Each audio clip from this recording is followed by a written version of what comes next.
বন্ধুরা, সাহা অধ্যয়নালয়ের পক্ষ থেকে সবাইকে স্বাগতম। আজ আমি কলকাতা বিশ্ববিদ্যালয়ের BA six semester political science অনার্সের প্রশ্নপত্র নিয়ে এসেছি, যেটা হচ্ছে সিবিসিএসের আন্ডারে। এখানে দেখতেই পাচ্ছ, এখানে দেওয়া রয়েছে সিবিসিএস। সুতরাং এই যে প্রশ্নপত্রটি নিয়ে আজকে আলোচনা করব, কী ধরনের প্রশ্ন এসছে সেটা কিন্তু আজকের এই ভিডিওতে সম্পূর্ণ আলোচনা হবে। যেটা হচ্ছে 2023 সালের প্রশ্ন, অর্থাৎ গত বছরে যে পরীক্ষাটা হয়ে গেছে রাষ্ট্রবিজ্ঞান অনার্স, এবং পেপার হচ্ছে সিসি 13 পেপার। 65 নম্বরের প্রশ্নপত্র সম্পূর্ণ আজকে দেখিয়ে দেবো যে কী ধরনের প্রশ্ন এসছে, কত নম্বরে এবং কোন কোন প্রশ্নগুলো তোমাদের পরীক্ষায় এসেছে। যেটা বিষয় থাকছে public administration concepts and perspectives. এই যে বিষয়টা তোমাদের রয়েছে, পেপারটা রয়েছে, এই পেপারের প্রশ্নপত্র দেখে নেওয়া যাক। আমাদের প্রথম দেখো 15 নম্বরে 15টা প্রশ্ন আছে, সংক্ষিপ্ত প্রশ্ন যেগুলো এসছে সেগুলো দেখে নাও। এই যে প্রশ্নগুলো পরীক্ষায় কিন্তু এসে গিয়েছে অলরেডি। প্রথম যে প্রশ্ন ছিল সেটা হচ্ছে প্রশাসন কাকে বলে। দ্বিতীয় যে প্রশ্ন আছে সেটা হচ্ছে জনপ্রশাসনে জনর অর্থ কী। তারপর যে এসছে পিওএস ডিসিওআরবি এর পঞ্চম অক্ষরটি কী নির্দেশ করে। রাজনীতির প্রশাসন দ্বিবিভাজন সম্পর্কিত উড্ডো উইলসনের প্রবন্ধের শীর্ষক কী। 5 নম্বর প্রশ্ন আছে দ্বিতীয় মনোব্রুক সম্মেলন কবে সংগঠিত হয়। 6 নম্বর প্রশ্ন নয়া জনপ্রশাসনের দুজন তাত্ত্বিকের নাম লেখো। তারপরে দেখো বিকেন্দ্রীকরণের দুটি সুবিধা কী কী। বৈদ্যুতিন প্রশাসনে G2Bর অর্থ কী।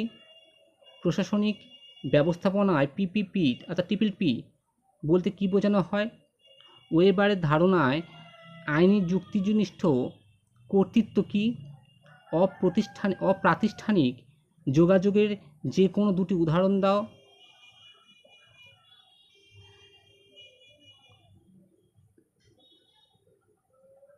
তারপরে যেটা আছে সাইমনের সিদ্ধান্ত গ্রহণ তত্ত্বের দুটি পর্যায় উল্লেখ করো। The ecology of public administration এর লেখককে। প্রশাসনে নিয়ন্ত্রণ জরুরি কেন। আর লাস্ট যে প্রশ্নটা ছিল 15 নম্বর প্রশ্ন public administration from government to governance কার লেখা। এই 15টি প্রশ্ন গত বছর পড়েছে, 2023-এ পড়েছে। এবার 23-এ যে পর প্রশ্নগুলো এসছে, এই পর প্রশ্নগুলো কিন্তু প্রথমটা যে হচ্ছে 10 নম্বরের প্রশ্ন দুটো, যেটা আগে তোমরা পরীক্ষা দিয়েছো। 10 নম্বরের প্রথম যেটা 10 নম্বরের প্রশ্ন মডিউল 1 থেকে। মডিউল 1-এ দুটো প্রশ্ন এসছে, 10 নম্বরের দুটো প্রশ্ন এসছে। একটা কিন্তু করতে হবে, 100 শব্দের মধ্যে লিখতে হবে। প্রথম যে প্রশ্নটা এসে গেছে গত বছর এসেছিল জনপ্রশাসনের প্রকৃতি ও পরিধি সংক্ষেপে আলোচনা করো, এবং দ্বিতীয় যে প্রশ্ন ছিল ভারতের পটভূমিতে উন্নয়ন ও প্রশাসনের গুরুত্ব ব্যাখ্যা করো। এই দুটো প্রশ্নের মধ্যে একটা পরীক্ষায় করতে হচ্ছে। এই দুটো প্রশ্ন কিন্তু 15 নম্বরে আসতে পারে, তবে আর 10 নম্বরে আসবে না। তোমরা অন্য প্রশ্নগুলো দেখতে পারো। আর যদি এই প্রশ্ন আরও এমন অনেক প্রশ্ন যদি প্রয়োজন হয়, অবশ্যই এই চ্যানেলের সঙ্গে থাকো। চ্যানেল নতুন হলে অবশ্যই চ্যানেলটি সাবস্ক্রাইব করে পাশে থাকা বেল আইকনটি প্রেস করে অল বাটনটি অন করে দাও, তাহলে পরবর্তী ভিডিওর নোটিফিকেশান পেয়ে যাবে। আর অবশ্যই ভিডিওতে একটি লাইক এবং বন্ধুদের সঙ্গে শেয়ার করে দিও। চলো পরবর্তী যে প্রশ্ন দেখো, এখানে এবার 15 নম্বরের যে প্রশ্ন, 15 নম্বর প্রশ্ন দুখানা এসেছিলো প্রথম মডিউল থেকে। কী কী এসেছিলো দেখো, এখানে প্রথম এটা হচ্ছে দুটো প্রশ্ন এসেছিলো। এটা কিন্তু 500 শব্দের মধ্যে লিখতে হবে। তুলনামূলক জনপ্রশাসনে তুলনার গুরুত্ব কী। তুলনামূলক জনপ্রশাসনের মূল বৈশিষ্ট্যগুলি আলোচনা করো। তারপরে তুমি কি মনে করো বিশ্ব উষ্ণায়ন, উদারীকরণ ও বেসরকারীকরণ জনপ্রশাসনের চরিত্র বদলে দিচ্ছে। উত্তরের পক্ষে যুক্তি দাও। এই দুটো প্রশ্ন এসেছিল 2023-এ।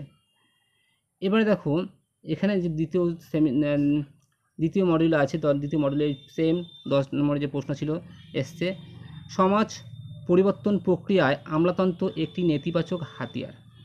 বিবৃতিটির আলোকে মার্কসের আমলাতন্ত্র তত্ত্ব ব্যাখ্যা করো। দ্বিতীয় যেটা এসছে, নেতৃত্ব জনপ্রশাসনের জীবনী শক্তি, বিবৃতিটি ব্যাখ্যা করো। এবারে দেখো 15 নম্বরের যে প্রশ্ন দুটো এসছে, একটা কিন্তু করতে হচ্ছে, প্রত্যেকটাই একইভাবে তোমরা আগেও পরীক্ষা দিয়েছো, তোমরা জানো সব। প্রথম যে প্রশ্ন থাকছে, সিদ্ধান্ত গ্রহণ বলতে কী বোঝো, প্রশাসনে কী সিদ্ধান্ত গ্রহণ অপরিহার্য, যুক্তিসহ আলোচনা করো। আর দ্বিতীয় প্রশ্ন ছিল হচ্ছে জননীতির গুরুত্ব কী, জননীতি বাস্তবায়নে কী করা হয়। এই ছিল 65 নম্বরের প্রশ্ন সম্পূর্ণ সিসি 13 পেপারের 65 নম্বরের প্রশ্ন। ইংলিশ ভার্সানটা তোমরা দেখে নাও, এটা কলকাতা বিশ্ববিদ্যালয়ের প্রশ্নপত্র। আর অবশ্যই এমন ধরনের বিভিন্ন প্রশ্নপত্র পেতে, বিভিন্ন সাবজেক্টের প্রশ্নপত্র পেতে অবশ্যই সঙ্গে থাকো। আর চ্যানেল নতুন হয়ে থাকলে চ্যানেলটি সাবস্ক্রাইব করে নাও, পাশে থাকা বেল আইকনটি প্রেস করে অল বাটনটি অন করে রাখো এবং বন্ধুদের সঙ্গে শেয়ার করো, লাইক করো। অবশ্যই অনেক কষ্ট করে প্রশ্নগুলো জোগাড় করতে হয়। তোমরা অবশ্যই এই ভিডিওতে একটি লাইক দিয়ে দিও, শেয়ার করে দিও।